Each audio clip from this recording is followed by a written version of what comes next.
Ah, Nintendo, the company known across the world for hating their fans and anything close to the word fun. But even though I hate how Nintendo handles its IPs, I can at least respect that over the years, they made a lot of fantastic games and systems. In fact, they're so fantastic, no one could ever beat them. From a certain point of view. Handhelds have always been Nintendo's bread and butter, ever since the time when handhelds looked like this. And ever since then, other video game companies have been trying to get into the handheld space. And the first one up to bat was, oh my god, why'd they think this would be a good idea? Well, to be fair to the Atari Lynx, it had several features that the Game Boy didn't. It had a color backlit screen, meaning it wouldn't be totally unusable in the dark, and it was technically more powerful than the Game Boy. Unfortunately for the Lynx, that's about where the upsides ended. It was massive compared to the Game Boy, which is really saying something. It ate up 6 AA batteries in about 5 hours, and it cost $90 more than the base Game Boy at launch. And even though the thing was more powerful than the Game Boy, it didn't matter because no developer wanted to port their games to the system. Or rather, they couldn't! You see, there was this thing called the video game crash of 1983, which was caused by low-quality games that misled consumers with deceptive packaging. I mean, just look at this box art for Berserk, it looks badass! But then you pop the cartridge into the Atari, and realize it's just ass. Because of this, when Nintendo came into the North American market in 1985, they branded themselves as a virtual toy rather than a video game console. More importantly, they kept their cartridge technology proprietary, so that all games would have to pass Nintendo's quality inspection, which is where the Nintendo seal of approval comes from. In addition to having to pay Nintendo royalties, companies were also restricted to only releasing 5 games a year, and could only release their games on Nintendo platforms for 2 years. Although it was kinda unfair, at the same time it's what the market needed. It needed a strong company to lead the way, to guide everyone through the aftermath of the crash. Atari, however, felt that this was totally unacceptable, despite being a major factor in why the market crashed in the first place. They took Nintendo to court in 1988 for unfair competition, following several reverse engineering attempts on the 10NES security chip. They claimed that because of their seal of quality, Nintendo held a total monopoly on the video game market. Nintendo countersued for unfair competition for some reason. I don't know, I'm not a lawyer. As well as for Atari breaching their copyright and patent on the 10NES chip. The case wouldn't be settled until 1994, and the court sided with Nintendo. It was all over for Atari.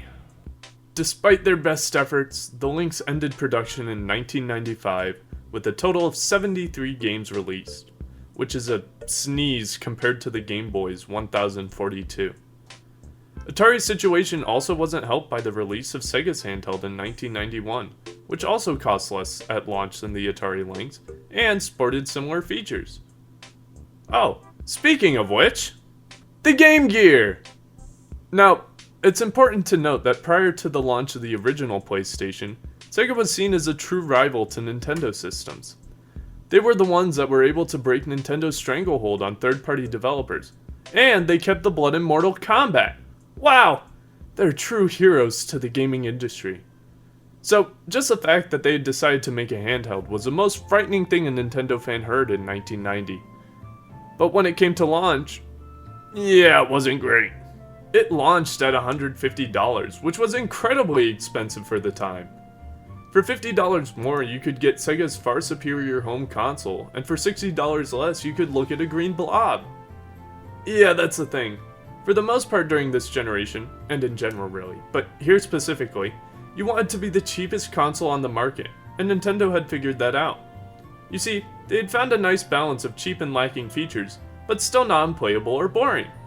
The Game Gear, on the other hand, was expensive as all hell, had a terrible battery life, and had its support cut rather short, as Sega was busy making the Genesis into a monster, and creating another monster. The Game Boy was well supported, constantly seeing new high quality, at the time, games from Nintendo, and getting new models to keep sales from stagnating. In fact, some might say the Game Boy was too well supported. This damn brick lived through 2 whole console generations, Sure, it got a few refreshes, but the core DNA of this lived on well into the N64 era. So finally, after a decade and some change, Nintendo released the true successor to the Game Boy. Wow! What an original name! And unlike the previous Game Boy, there was no competition. Well, no other gaming handheld competition. Instead, the GBA had a whole new type of competitor to deal with. Personal media players. You see, nowadays we take the ability to bring all types of media with us wherever we go for granted. But back in the 2000s, you were truly blessed to be able to watch Shrek on the go. Even though in theory Nintendo was in a different market, they were seen in the market of on-the-go entertainment by lazy parents that just needed something to keep Gregory and James entertained on the annual family road trip. So, to try and prevent parents from just buying their kids iPods and DVD players, Nintendo decided to partner with no one.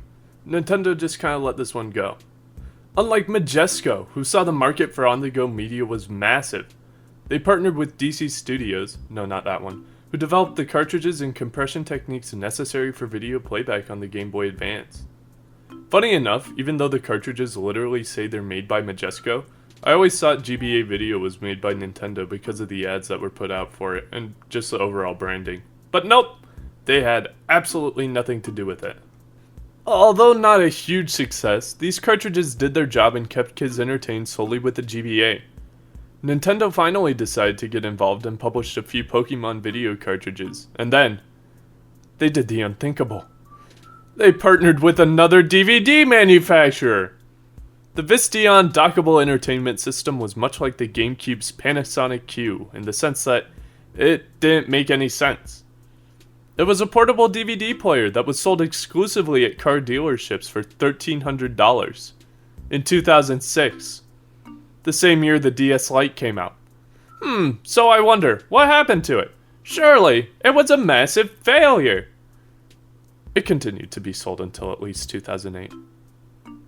Nintendo's success score here is a shrug, cause I have no clue if any of this helped them to remain relevant against personal media players. Well, let's get back on track, cause now, Nintendo finally has real competition. In 2003, Sony revealed to the world that they were preparing to launch their first ever portable, which would later be known as the PSP. Now, this was horrifying news for all virgins because Sony had been kicking everyone's ass for the last decade. First with the PlayStation 1, and then again with the infinitely more dominant PlayStation 2.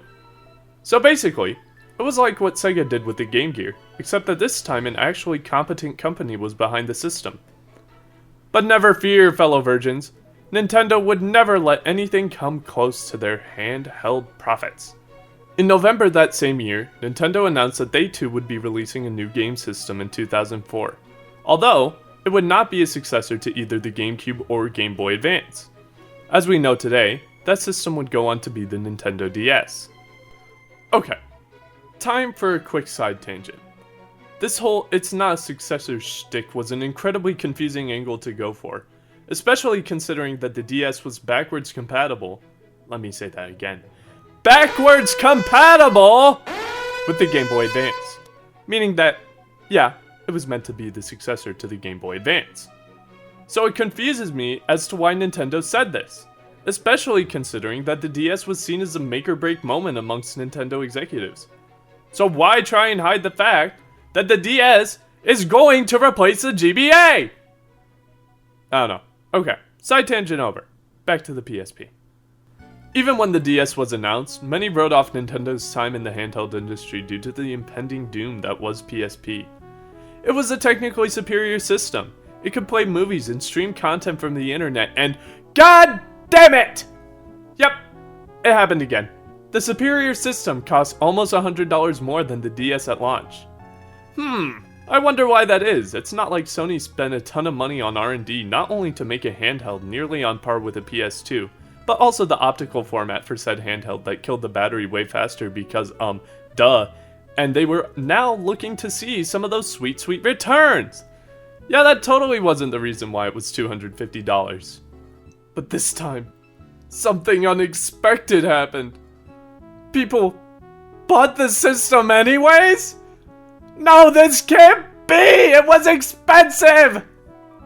Although it was expensive, being more expensive than nearly any other home console on the market, it at least had the power and software to make the PSP worth the price for many. And what did the DS have to offer?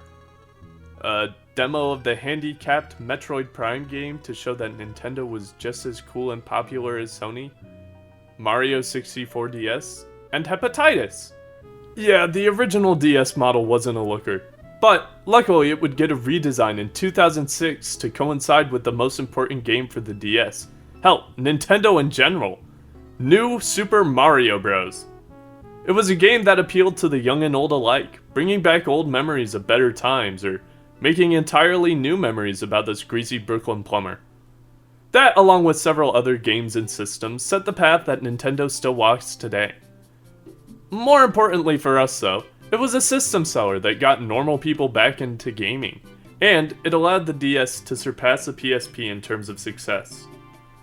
Although I have my own problems with the game, it's a solid time and definitely worth a play if you somehow haven't played it. Okay, back to the PSP. It was doing well for itself. It had 4 redesigns, several limited editions, and most importantly, it still saw first-party support from Sony's game developers well after its launch. However, the same can't be said for its marketing. See, around 2006, Sony was dealing with a little problem, just a tiny issue. The launch of the PS3.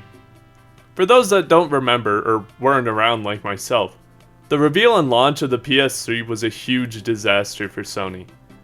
Naturally, many of their resources were being poured into that instead, leaving the PSP to fend for itself.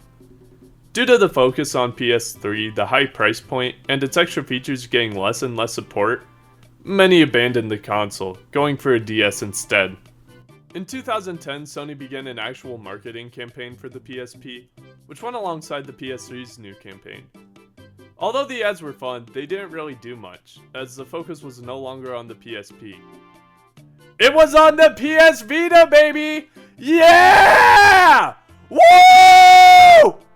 Second time's a charm, right? Right? Bomb! The PS Vita had all the same problems as the PSP. It was too expensive, it had a short battery life, but damn it, it looked good doing it. It had an OLED screen, which was definitely not helping its cost situation, and had even better graphics than the PSP. The 3DS, for comparison... Hello, little stylus! Can you believe these launched at the same price? Yeah, for once, the competition and Nintendo were equally priced. Although, to Nintendo's credit, they saw the poor sales and cut the price after a few months, and this was well before the Vita came out, so the actual price comparison looks something like this. Although both consoles got off to a rough start, their futures were looking bright, until a secret competitor came out of the shadows and clobbered both of them to death. Ladies and gentlemen, the smartphone. It was in this generation that the winner for mobile gaming going forward became clear, and it wasn't Nintendo or Sony. Although dedicated handhelds were good for children or people that didn't have smartphones yet, anyone with an iPhone could just download any game or app off the App Store and play that instead of buying another $200 brick of plastic. This is why I think Nintendo was able to scrape by this generation, and Sony wasn't. Nintendo's primary demographic is children, the least likely group of people to have a phone. And their other demographic is the type to glaze Nintendo until they die, so of course they're gonna buy a dedicated handheld. Sony's primary demographic, on the other hand, is the type of person you'd expect to have 7 phones. Although some would buy the Vita just cuz, the games just weren't anywhere near as compelling as Nintendo's offerings on the 3DS. Despite Sony's utter dominance in the home console world, Nintendo would beat them off. Nintendo would beat them.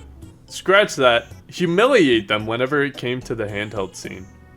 Nintendo was a Sony of handhelds, never losing once over all these decades. Except to smartphones, but that's like saying Animal Crossing New Horizons never came close to the success of Minecraft, they're just different things. Nowadays, Nintendo sits cozy with the Switch, a handheld at heart, creeping up closely to the best-selling console of all time, reminding everyone once again that what Nintendo does best is handhelds. Thank you all so much for watching, and I'll see you again soon. For real this time. I'm in the basement. I'm in the basement. Help me! Help!